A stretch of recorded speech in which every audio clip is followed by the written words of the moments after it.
Yau, Imainaya, Waikikuna Panikuna, y mis yuntas del Tahuantinsuyo. Hoy les hablaré sobre los instrumentos de viento en el Incario y Preincario. Una de las hermosas creaciones de nuestros pueblos milenarios, que se nos ha heredado y nos ha acompañado desde siempre, siendo parte esencial de nuestra cultura actual, y que continuamente nos une, y nos sigue uniendo a pesar de todo, sin importar fronteras, ya que pertenece de igual forma a todos los pueblos tahuantisuyanos. Gracias al intercambio cultural y material, entre nuestros pueblos de la costa, ande, y selva, con más de 5000 años de culturas y conocimientos compartidos. Sin nada más que decir, empecemos. La música, e instrumentos musicales en el Tahuantinsuyo.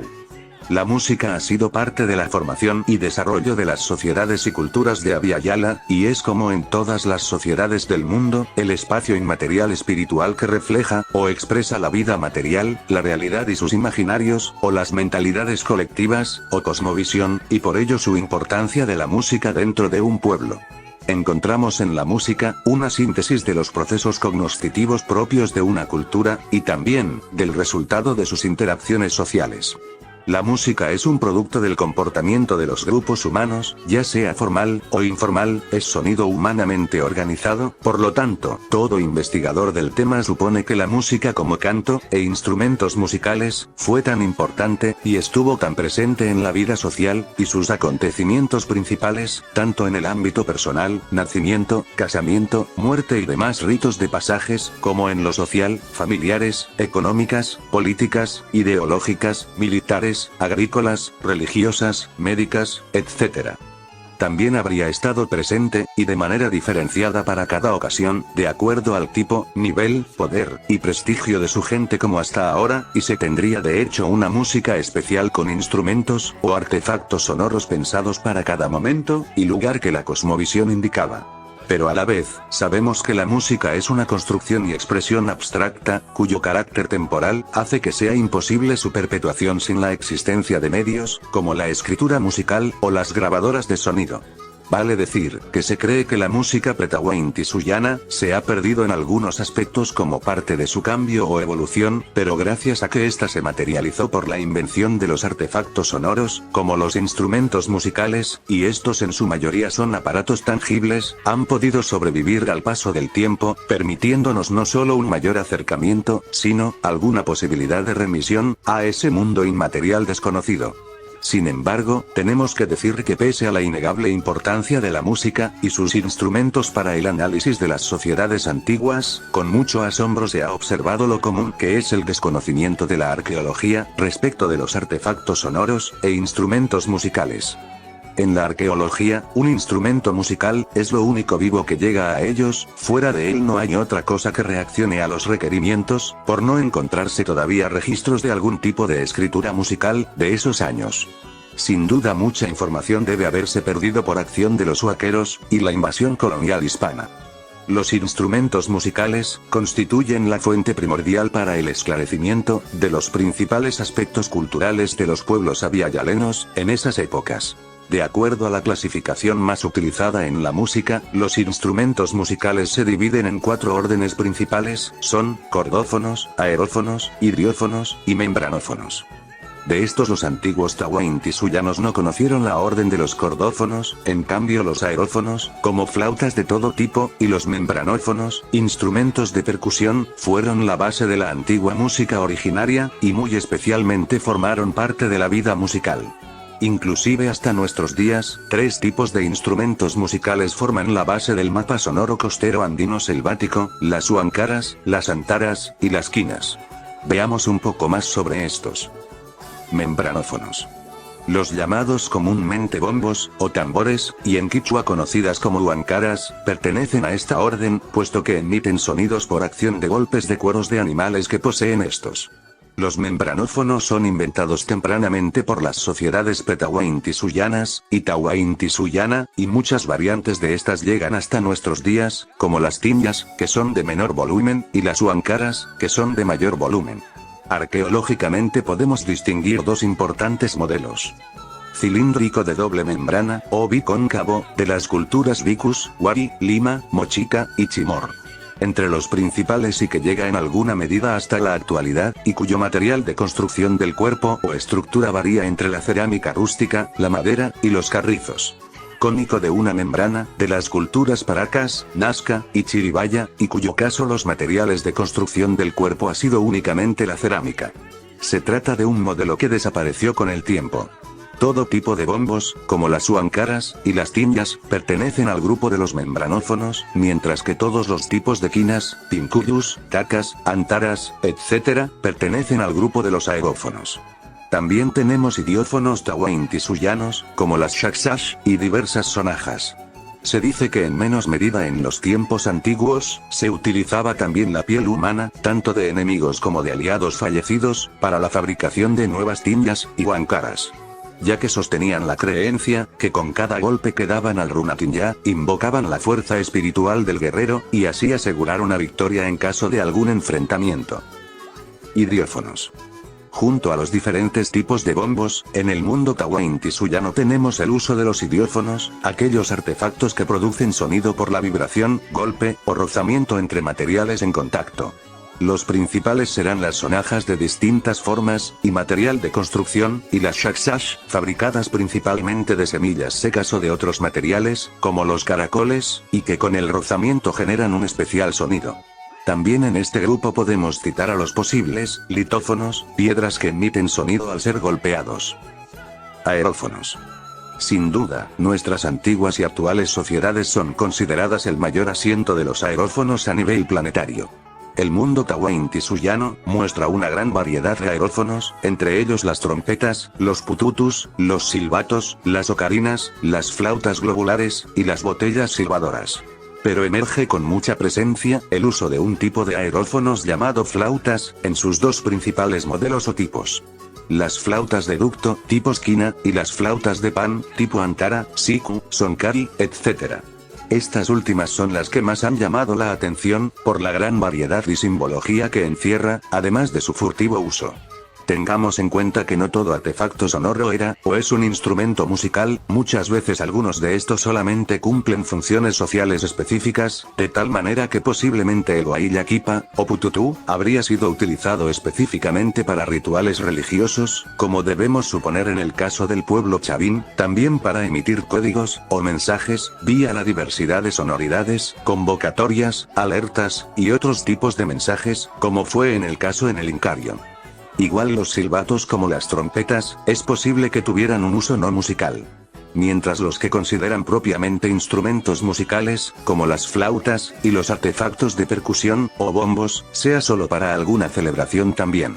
Vuelvo a repetir, es posible que además de usarse como instrumento musical para esas funciones, también hayan participado en otros campos, como la guerra, por el tipo de sonoridad que podían emitir, como los momentos de sanación, en las luchas, y principalmente, de conexión con los espacios divinos espirituales, y rituales mágicos religiosos. Las flautas de pan, llamado también antaras, son los instrumentos musicales más emblemáticos en esta etapa de la civilización tahuantisuyana, en primera porque se trata de uno de los artefactos sonoros, que viene desde los primeros asientos humanos en nuestro territorio, por ejemplo, Caral. En segundo lugar, debido a la cantidad de formas y variedades que han sobrevivido, hace conocido al sur de Abiyala, como el asiento de estos instrumentos a nivel mundial. Además encierra simbologías muy significativas como la dualidad, derivado del esquema dualista del mundo costero, andino, selvático, y el uso de la hilera secundaria, otra importante propiedad de la antara, que correspondería a una peculiar estética sonora tahuantisuyana. Este artefacto estuvo junto al abiyaleno, prácticamente desde sus inicios civilizatorios, acompañándolo luego en sus complejidades socioculturales hasta hoy. Las principales variantes, de las mal llamadas, flautas de pan en nuestro territorio, actualmente son las antaras, sikus, y sonkaris, pero evidentemente sus orígenes vienen desde tiempos antiguos, en zonas costeras. Para las culturas pretahuantisuyanas, y tahuantisuyana, hasta hoy en día, tienen una cosmovisión animista. Es decir, que todo en este mundo tiene vida, y tiene alma. Para ellos los instrumentos como la música, son elementos vivos, ya que están hechos con recursos de la tierra, y la tierra en sí, ya constituye en algo ritual, ya que sería la voz de la Pachamama, y de muchas otras deidades como el aire, el agua, el fuego, el sol, la luna, y las estrellas. y si un músico moría, sería enterrado junto a sus instrumentos, ya que los instrumentos formarían parte del alma del músico, incluso en el más allá, sería escuchado sus melodías. La flauta de Pan, y la antara. Precisiones terminológicas. La arqueología, desde tiempos de las primeras excavaciones, dirigidas por Julio C. Tello, a inicios del siglo XX, ha hecho común el uso del término antara para designar a estos instrumentos musicales. Sin embargo, existe un debate en cuanto al uso de este término, pues el término antara es quichua, mientras que la sociedad nazca se le relaciona más con el idioma puquina. Pero la arqueología utiliza el término antara como genérico para denominar a todas las mal llamadas flautas de pan o zampoñas en la arqueología, siendo este último una palabra española y que se debería de dejar de utilizar. ¿Pero de dónde viene el término antara? Antara es recogido por las crónicas. Aparece en el vocabulario de la lengua general de todo el Perú de González Holguín, de 1608, que menciona antara. Flautillas juntas como órgano. El cronista Bernabé Cobo, de 1653, también lo menciona. Antara es otro género de flauta corta y ancha. También la antara es mencionado en reiteradas ocasiones por el cronista Juan Puma Ayala, en su obra Nueva Crónica y Buen Gobierno, de 1615. Como tenía los incas, y capacapú, tambores grandes con que se holgaban, y le llamaban pumatinja, y trompeta guayaquipa, pututú, flautas pincuyu, antara, pitú, catavari, guarurú, quina. Francisco de Ávila, en sus escritos muy conocidos, bajo el nombre de Dioses y Hombres de Baruchiri, que fueron traducidos al castellano por José María Arguedas en 1966, menciona en varias oportunidades a la antara como un instrumento principal de la mitología tahuantinsuyoana. Hay otra importante cantidad de testimonios de cronistas sobre este instrumento llamado antara, voz quichua por las poblaciones que ellos contactaron. Se trataba entonces de un tipo de instrumento musical, aerófono del tipo flauta de pan, situado geográficamente hacia el norte del Tahuantinsuyo, teniendo variantes como el ayarichi, o siku, situada hacia la zona sur del Tahuantinsuyo. A partir de estas tradiciones léxicas, la arqueología inicia su trabajo formal a inicios del siglo XX, utiliza esta denominación para designar a las flautas de pan descubiertos en sus excavaciones. Existía, y existe de igual forma, una mala tradición arqueológica de llamar flauta de pan a todos los instrumentos de este tipo, halladas en las excavaciones arqueológicas, en las zonas del Tahuantinsuyo. Si bien, las antaras y las flautas de pan no tienen diferencias en los tonos musicales, pero sí la tienen en su valor significativo y cultural, que le da el propio pueblo.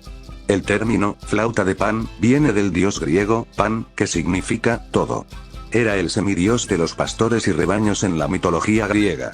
Era cazador, curandero, y músico.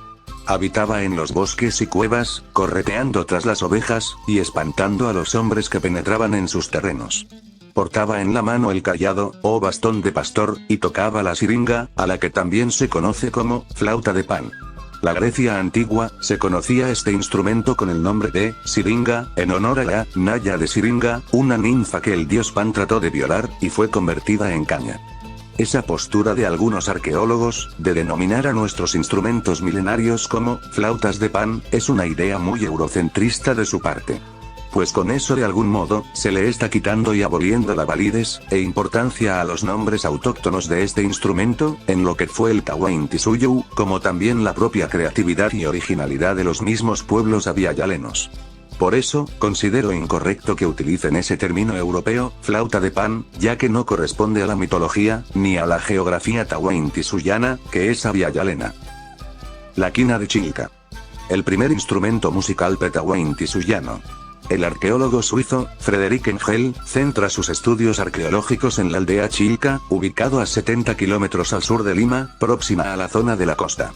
En ella busca encontrar, y estudiar, los vestigios de los primeros momentos de la vida neolítica, y los inicios del sedentarismo en nuestro territorio. Los restos hallados y estudiados por él, se sitúan a lo largo del período arcaico, desde sus inicios, hace 7000 años antes de Cristo, o 10.000 años de antigüedad, en las pampas de Santo Domingo de Paracas, y hasta los finales del mismo. Su centro de atención, sin duda fue Chilca, al que el carbono 14 le dio una antigüedad aproximada, de 5.750 años de antigüedad. Los habitantes del pueblo vivieron en chozas de forma circular con paredes hechas de junco, caña o esteras, soportadas por ramas o cañas gruesas. Frederic Engel publica en 1988 el libro Ecología prehistórica andina. En ella sale a la luz los productos y piezas de sus trabajos de excavación en Chilca, vestigios de esta aldea del período arcaico, precerámico, o de los horticultores seminómadas. En los restos de chozas semisubterráneas de planta circular, halló entierros humanos, e indicios de actividades económicas como la pesca, recolección, y horticultura. En uno de los entierros, de un hombre de 35 años en promedio, halló una flauta, o quina, de 4 agujeros para su digitación, y hecho de madera. Este evidentemente instrumento musical, el más antiguo que ha descubierto la arqueología, en el sur de Abya-Yala.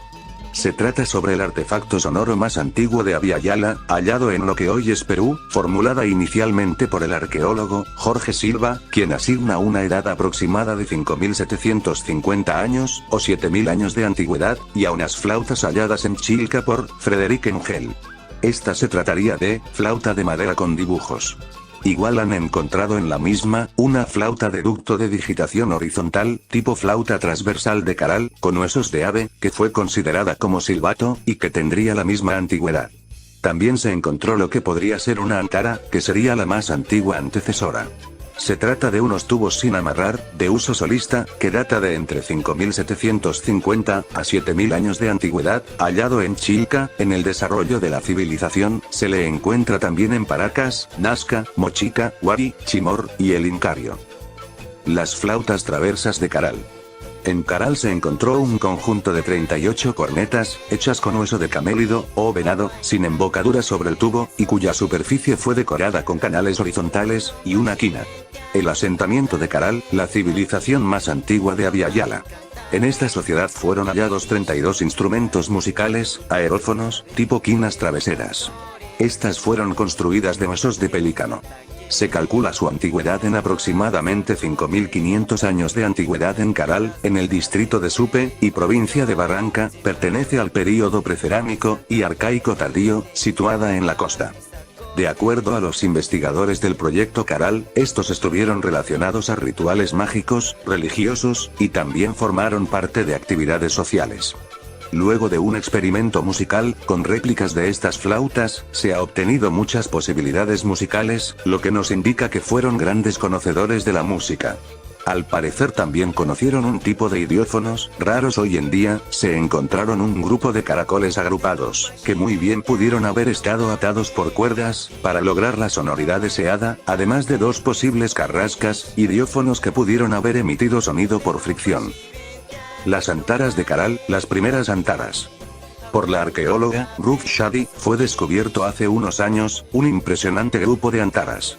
No cabe duda que la música debió haber jugado un papel muy importante en esta sociedad, a juzgar por la gran cantidad de aerófonos que se han encontrado.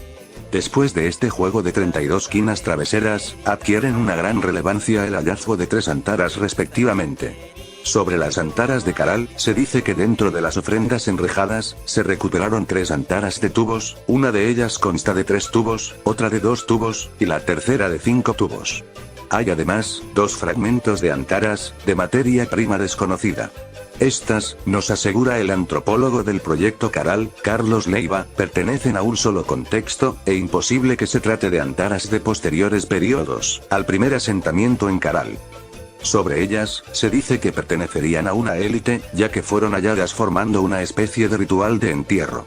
En ese sentido, encontraron posiblemente una relación de la música con las élites, quienes además ostentaban el conocimiento de la magia, de la religiosidad, y de la medicina. Organológicamente, se puede decir que fue construida de manera sencilla en cañas, material orgánico, que felizmente se conservó, gracias a la geografía de la zona. Se observa cómo su carácter morfológico continúa en las antaras actuales, 5.000 años después. Finalmente, sean las antaras de Caral las primeras, o por supuesto otras que se habrán perdido con el tiempo, sí podemos afirmar que las antaras habrían sido los primeros artefactos sonoros, o instrumentos musicales de tipo melódico, utilizado por la gente de la costa, junto a los silbatos. El hallazgo de Caral ha permitido ubicar en épocas más tempranas el surgimiento de la civilización. remontándose a los 7000 años junto con Chilca, que ayuda a entender paso a paso el progreso de la música y su evolución en un contexto que tiene como base la comprensión de la naturaleza. La cantidad de antaras y quinas admiten la organización de los músicos en conjuntos orquestales y el buen conocimiento de la organología en materia de aerófonos. La flauta traversa de Kotosh. Considerado como uno de los templos más antiguos de Abya-Yala, Kotosh está situado en el actual departamento de Huánuco y tiene una antigüedad aproximada de 4000 años. De este sitio se tiene un artefacto sonoro, que si bien César Bolaños, en el 2008 lo consideró un silbato, se cree que en realidad se trata de un instrumento musical, específicamente, de una flauta tipo travesera, o traversa. Esta confusión de silbato, por flautas tipo traveseras, se ha visto también, en el caso de los hallazgos en Chilca. Llegaron a esa conclusión, por su total semejanza, al modelo de las flautas Caral, los cuales han quedado demostradas, que se tratan de instrumentos musicales. Esta fue construida en hueso, se trata de un instrumento bastante pequeño de 6,2 centímetros, con un diámetro promedio de 0,7 centímetros, y posee un solo agujero de embocadura en el centro. La aparición de la cerámica. Además de la aparición de la cerámica y la orfebrería en nuestro territorio, se evidencia un gran desarrollo de la arquitectura, y sobre todo, de los centros ceremoniales religiosos, en esta época del formativo. Entre los principales asentamientos sociales de este periodo, tenemos a Cupisnique, Cunturuasi, Sechin, Nepeña, Caluyó, Aldas, Moxeque, Patazca, y otros. Pero el asentamiento de Sechin, en el valle de Casma, Ancash, será uno de los más importantes. En este tiempo se inicia el indiscriminado uso de la cerámica, también para la construcción de algunos artefactos sonoros, y de los instrumentos musicales de vientos, entre ellos las antaras, que hasta entonces habían sido confeccionadas en base a materiales orgánicos, como las cañas, las plumas, y los huesos de animales. Sechin, 1800 años antes de Cristo. Los centros ceremoniales, y por tanto los rituales, ya venían desde muchos años atrás, por lo que los artefactos sonoros, e instrumentos musicales, ya formaban parte de estas sociedades, participando en momentos de ritualidad. El hallazgo de un pututú, el más antiguo de Abya-Yala, en el centro ceremonial de Puncurí, por Julio C. Tello en 1933, evidencia que antes del esplendor de Chavín, ya se hacía uso de este artefacto sonoro, para la religiosidad. Este tiene grabado los detalles de una mano izquierda, que representa la sujeción del instrumento. Luego la cerámica fue utilizada para la construcción de otros artefactos sonoros, como los membranófonos, o huancaras, uno de ellos fue hallado en la zona principal de Sechin, en Casma, de modelo cilíndrico de doble membrana, construido en cerámica. También una antara, y los restos de muchas otras. Cupisnique, 1500 años antes de Cristo. En el norte, a lo que hoy se le conoce como Perú, entre los departamentos de La Libertad en Birú, Lambayeque en Motupé, y Cajamarca en Cunturuasi, y Tembladera. Encontramos la presencia de esta primigenia cultura, su duración se extiende hasta los tiempos del esplendor chavín, dejándose influenciar por esta. En estos al parecer quedan algunas evidencias, de las flautas de un solo tubo, o quinas, en algunas cerámicas. Entonces, es seguro que no debió ser extraño para estas sociedades, conocer las antaras, las que de seguro fueron construidas en cañas, tradición que habría de continuar con los mochicas, y chimors. Caluyó, 1000 años antes de Cristo. En los Andes sur altiplánica, se desarrollan en este período la cultura, Caluyó, y posteriormente, Pucara, junto a otras de las que no existe vestigios, de alguna antara.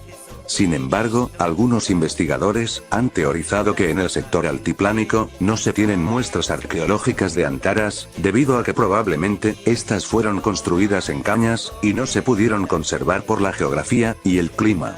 Lo cual resulta forzado esta teoría, ya que tampoco se han encontrado otros tipos de pruebas de la existencia de antaras, como podrían ser en las iconografías, pinturas, tejidos, cerámicos. Representaciones como las que sí podemos ver en la costa, con los nazcas, y los mochicas, que sí han dejado representado la existencia de la antara, en muchas formas, como parte de su vida cotidiana, y hace evidente su uso, y su origen costero. Chavín, 1000 años antes de Cristo. Se ha encontrado gran cantidad de los famosos aerófonos, llamados pututus, los cuales eran construidos de caracoles especiales, traídos de las costas, en lo que hoy son Ecuador, y Perú. Por la profundidad del sonido que pueden emitir, y su evidente monodía. Es seguro que estos fueron usados en rituales mágicos, para generar efectos sonoros muy peculiares, y no como instrumentos musicales.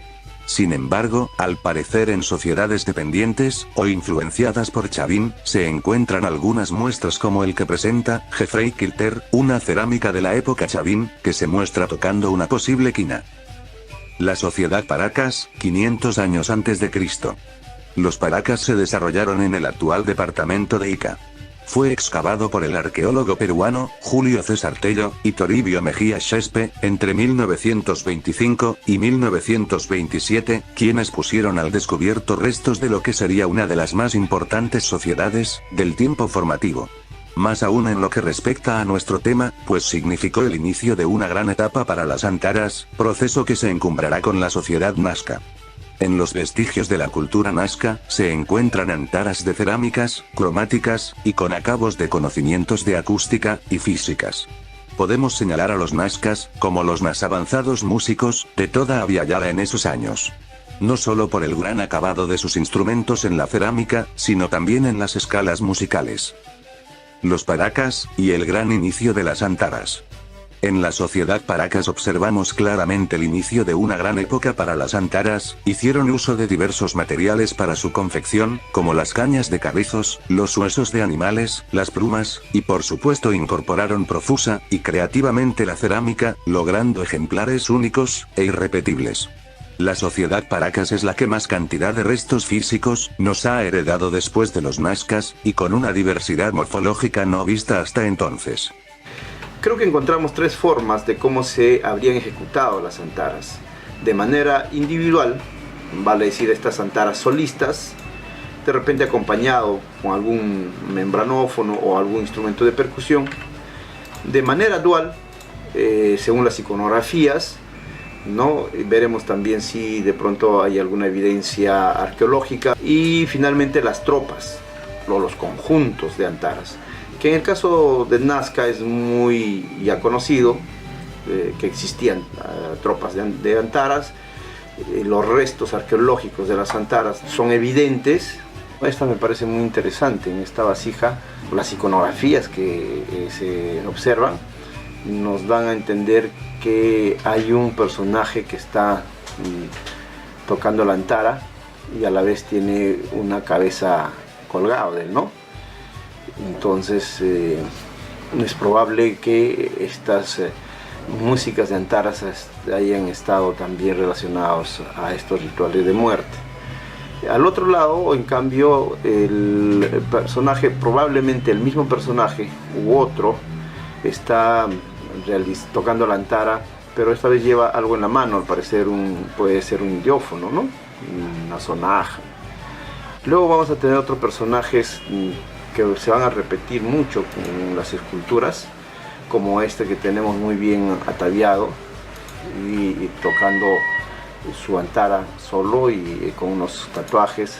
Además él está mutilado de las piernas, ¿no? César Bolaños se había percatado de esta particularidad y señalaba como que había probablemente estos personajes lisiados que se dedicarían a la música, tal vez por sobrevivencia o tal vez porque serían los más indicados, ¿no?, para tener este rol de mayor cercanía con los ancestros. Hasta el día de hoy sabemos que en muchos lugares de los Andes los lisiados se dedican a la música y, por ejemplo, en las festividades de todos los santos, esos días en que se recuerda a los muertos y se les visita y se conversa con ellos y se toma con ellos y se baila con ellos, estos músicos son los más solicitados, justamente porque se cree que su condición de minusvalía les permite una conexión más rápida, ¿no? Aquí en cambio tenemos otro antarista individual o solitario, pero que está ataviado completamente de música, ¿no? Tiene un traje con antaras y además toca en una mano una sonaja para hacer un idiófono. Porta también algo al parecer pegado hacia el oído y más un timbal o un tambor en los pies, ¿no? Entonces la música En el caso de los nazcas, al parecer, pues era también muy común que se vieran músicos tocando la antara de manera solista. Aquí tenemos algunas antaras que probablemente hayan sido construidos especialmente para ser tocados por estos personajes, ¿no? Es decir, no estaban fabricados para ser tocados en grupo. Las características de los grupos de antaras son muy evidentes, que ahora lo veremos.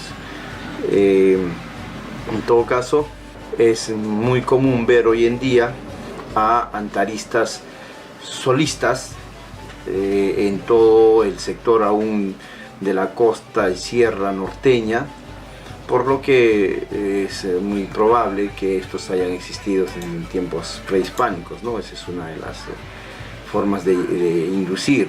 Respecto de la probabilidad que se hayan tocado también de manera dual o en parejas, en el caso nazca tenemos una vasija muy especial, ¿no? Es este cántaro en el cual la pictografía nos indica a una pareja de antaristas que están tocando alrededor de un bombo y un timbal. Al parecer que uno de los antaristas tiene una antara más pequeña que el otro, ¿no? Con bastante evidencia. Eso va a hacer que César Bolaños crea que la complementariedad de esta pareja sea de antaras a la octava, es decir, una antara chili y una antara malta, no entre antaras semejantes. Sin embargo, le puede acompañar algunas evidencias arqueológicas de antaras a esta posibilidad. Por ejemplo, tenemos aquí estas dos antaras que están en el Museo de Oro de Lima, de grandes dimensiones, tienen cerca de 1 metro cada una, son idénticas, es decir, no cabe duda que han sido construidas para actuar juntas, para ser tocados juntos. Lo que no sabemos es si estas habrían tenido sus octavas, ¿no? Tocas octavas menores, lo más probable. Aquí tenemos a otra pareja de antara con un buen diseño, un buen acabado. Estas las conozco solo por fotografías, dicen que ha estado en exhibición en el Museo de Mali y en otros países de Europa. Pertenecen a una colección particular, por lo que no sabremos si es que además en este contexto se habrían encontrado otras antaras. Probablemente no, y además por el diseño que muestran parecen haber sido elaboradas solo este par, por lo que nos indicaría tal vez que habrían funcionado en pareja. Aquí observamos a otra pareja de antaras del Museo del Oro de Lima. Estas evidentemente fueron construidas en grupo. Ahí vemos un borde negro en la superficie, lo cual los hace emparentar, pero el museo no cuenta con más tamaños o más antaras con este diseño, por lo que podemos suponer que tal vez se hayan perdido los otros tamaños o estas fueron construidas para funcionar en pareja. Sin embargo, por la manufactura que tienen, estas parecerían que forman parte de tropas. Las antaras que fueron construidas para funcionar en tropa normalmente no tienen muchos diseños y muchas pinturas. Aquí les muestro una antara muy particular, pero solamente la mostraría porque al ser de una colección privada no tenemos más datos sobre ella. Es una pareja de antaras con orificios que ingresan a un vacío. Al parecer actuaban como una especie de estuches. Estas antaras de caña, en cambio, sí provienen de una extracción legal, ¿no? Han sido descubiertas, excavadas en Nazca y provienen de las postrimerías de Nazca, probablemente cuando ya Huari se había expandido en todo este sector. Y lo que acá claramente nos narra es que las antaras por parejas sí estaban presentes, ¿no? No se han encontrado más restos de otras antaras. Si estas habrían formado parte de una tropa, probablemente hubieran estado todas juntas. Es menester mencionar que también podemos encontrar este instrumento en muchas zonas de la selva, como en el pueblo asaninca de la Selva Central, conocido con el nombre de soncari, y comúnmente utilizada en otras partes de la selva peruana y ecuatoriana. El sonkari es un instrumento de viento que se utiliza en rituales o danzas, en honor a la luna y a otros elementos naturales y del cosmos, como podría ser el caso del dios Apinka, creador del mundo, quien también se le dedica rituales. Los asaninkas lo tocan cuando hay luna llena, en zonas altas. Dependiendo de las comunidades, ellos le dan un significado especial. Por ejemplo, el pueblo Matsigenka cree que la luna trajo la agricultura, el trabajo y el conocimiento para la pesca. En memoria y agradecimiento a la luna, tocan sus sonkaris en muchos de sus ritos religiosos, donde a través de la música logran esa conexión con sus divinidades. Pero también es para cumpleaños o fiestas, acompañados de más instrumentos, laboradas con diversos materiales vegetales, como el tubo de carrizo, la madera y la arcilla. Las de origen animal están hechas del cuero, huesos y caparazones. La arqueología llegó a demostrar el intercambio material y cultural entre la selva y la costa. Los adornos, como las plumas encontrado en las momias de la cultura Paracas, y el guacamayo momificado, encontrado en la cultura Nazca, como ciertos dibujos de animales, que no son propios de la zona, sostienen más esta posibilidad.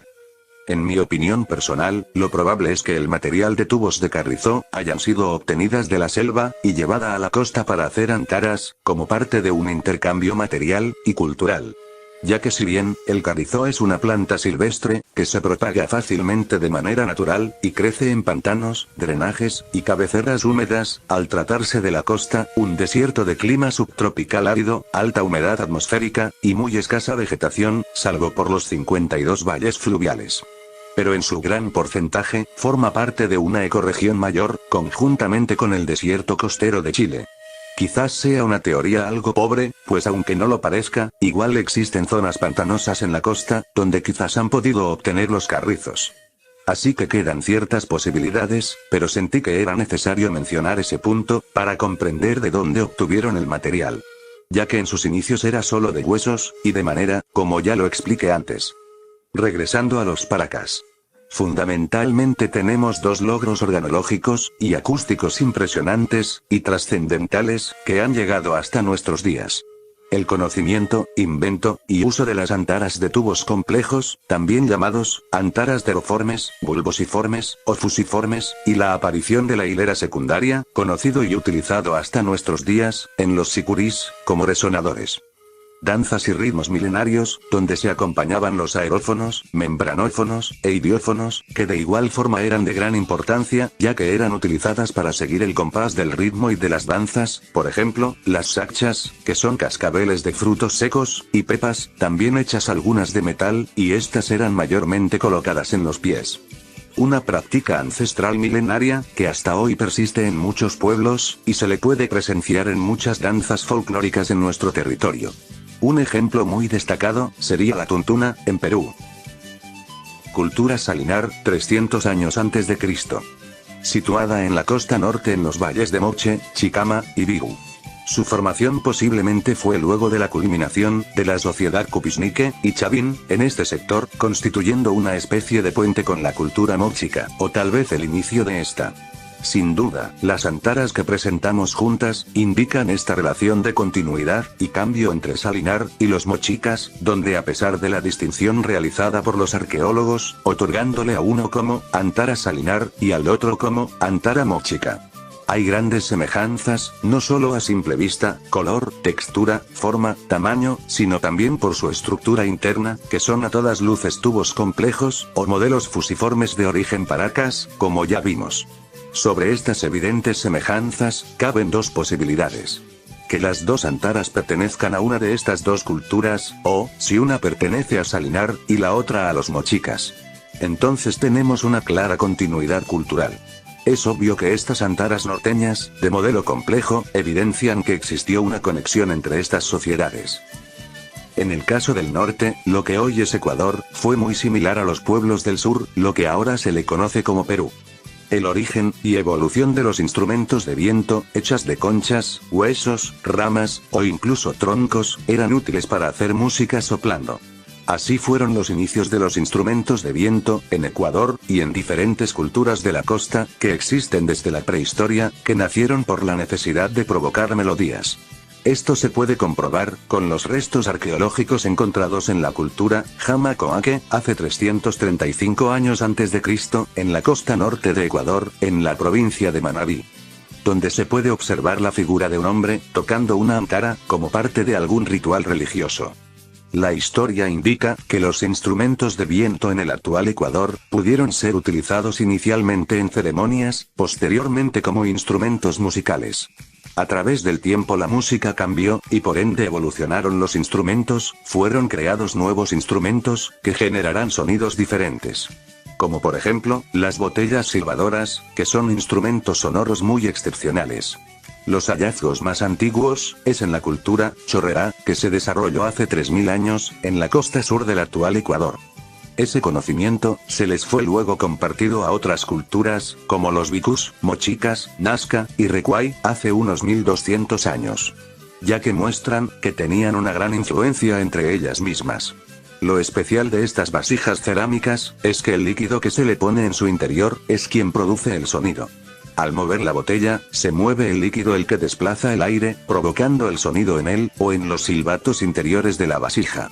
En esta pista canta el agua, en estos instrumentos de hace miles de años.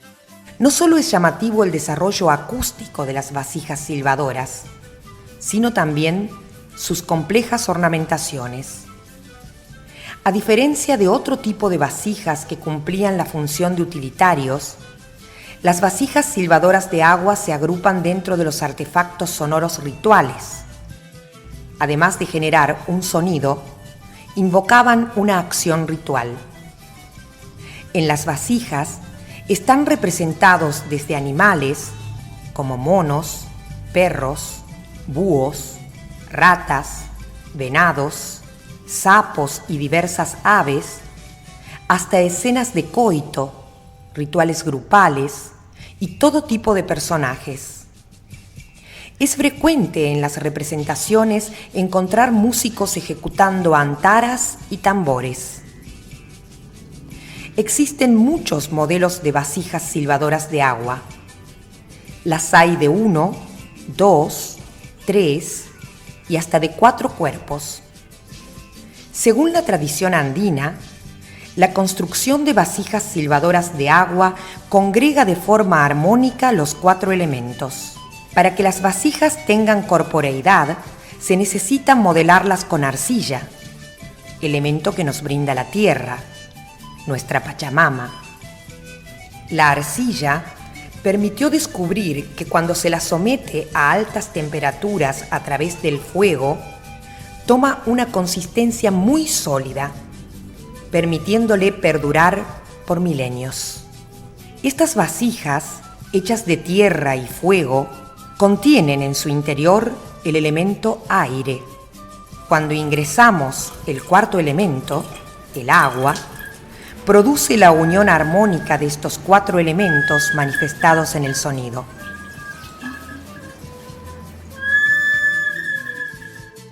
Cabe recalcar que las músicas antiguas de lo que luego conformaría el Tahuantinsuyo estaban adelantadas a Europa. Esto es el caso de los nazcas, ya que su música estaba muy adelantada para su época. Estudios han demostrado que se adelantó 1000 años a Europa, con la escala de 13 tonos. Esto se sabe por el musicólogo e investigador peruano, Américo Valencia, en su investigación donde utilizó recreaciones de antiguos instrumentos musicales. Descubrió que los músicos en el antiguo Tahuantinsuyo desarrollaron una escala musical de 13 tonos, el cual rompe con la creencia de que en esa época solo se utilizaba 5 tonos para hacer música. Explicó en una agencia de noticias que en Europa recién fue en el siglo XV que se comenzó a trabajar con la actual escala cromática de 12 tonos. Mientras que los nazcas y los mochicas estaban 1000 años adelantados, Huyayay. Tras 10 años de ardua investigación, el musicólogo Américo Valencia Chacón acaba de revelar que la enigmática música del antiguo Perú, la de la cultura nazca, manejaba una escala musical de 13 tonos, similar a la escala cromática de 12 que todos conocen y que fue desarrollada en Europa. Su hallazgo desafía la creencia de que las culturas prehispánicas solo utilizaban 5 tonos para hacer música. El investigador asegura haber identificado esos 13 tonos al hacer sonar réplicas de ancestrales instrumentos de viento utilizados en el siglo V, uno de ellos, las antaras. todos esos datos, cuando yo volví a Estados Unidos lo puse en hice un programa en COBOL con un colega. Yo trabajaba como ingeniero, pues yo soy ingeniero también. Y metí todos esos datos para ver qué salía, ¿no? Esto indicaría que los nazcas fueron dueños de un alto conocimiento musical que ha permanecido oculto hasta este momento y que incluso se adelantó a los descubrimientos europeos. En Europa no fue hasta el siglo XV cuando el compositor español Bartolomé Ramos de Pareja comenzó a trabajar con la actual escala cromática de 12 tonos. Además de las antaras, los sonidos de las zampoñas de cerámica y de una flauta de pan bipolar hicieron parte del proceso investigativo. Esto es en el siglo V, más o menos. No podemos calcular bien, pero más o menos antes del 450 después de Cristo fueron construidas estas antaras. El investigador defendió que el hecho de tener una escala musical de 13 tonos permitió a los pueblos precolombinos conservar mejor sus raíces musicales y culturales. Chacón espera próximamente seguir difundiendo esta escala de 13 tonos como una de las pruebas de avanzado conocimiento que alcanzaron los antiguos peruanos. Y bueno, hasta aquí venimos observando cómo las antaras y las quinas son los principales artefactos sonoros que acompañan el desarrollo cultural de los pobladores costeros. De entre estos aerófonos, venimos observando más el desarrollo de las antaras. Estas aparecen en las sociedades precerámicas del arcaico de acuerdo a los vestigios arqueológicos, aunque es lógico suponer que sus orígenes se encuentran mucho antes. Pese a que se ha hallado, lo que posiblemente sea una antara con tubos sin amarrar, que cuenta con 7000 años de antigüedad, y son los hallazgos arqueológicos más antiguos de la antara, ubicada en Chilca, al sur de Lima. Aunque todavía queda cierto debate, y más bien se le posiciona a Caral como la civilización que tiene las primeras antaras, con 5750 años de antigüedad. Y es una de sus primeras e importantes fases en su etapa de evolución de la antara, llegando a desarrollarse con el tiempo, hasta como la conocemos actualmente. Por Marcelo Fuentes, la antara tiene origen en la zona costera de Aviala, que comprende en lo que hoy es Perú. Para la cultura nazca, los mochicas, y los wari, luego a los tiwanaku, que llegaría a estos instrumentos, gracias al contacto que tuvieron con los wari, y posteriormente el tahuantinsuyo. En todas las culturas, tanto costeras, andinas, y selváticas, la antara tuvo una gran importancia que fue más allá de lo estético. Para la gente en el tahuantinsuyo, la música, danza, dramatización, y poesía, han sido una forma de expresión, y comunicación con los espíritus, y las divinidades, que es la misma naturaleza. Antes de despedirme, quiero agradecer a mi apreciada amiga, Ñusta Urpidari, por compartirme gran parte de los datos, para realizar este video. Añay Panichay. Y bueno, eso ha sido todo por el momento mis yuntas, espero que les sirva y haya gustado el video, se despide nuevamente su compatriota tahuantinsuyano, Yawar Kumari. Y como siempre, déjense de tontos nacionalismos y regionalismos absurdos, en negarles la expresión cultural a otros pueblos, pues milenariamente siempre hemos estado juntos y compartiendo muchas cosas. Y no se olviden de respetar a las plantas y a los animales, porque junto a ellos, somos hijos de la gran Pachamama. Tupananchiskama, Masikuna.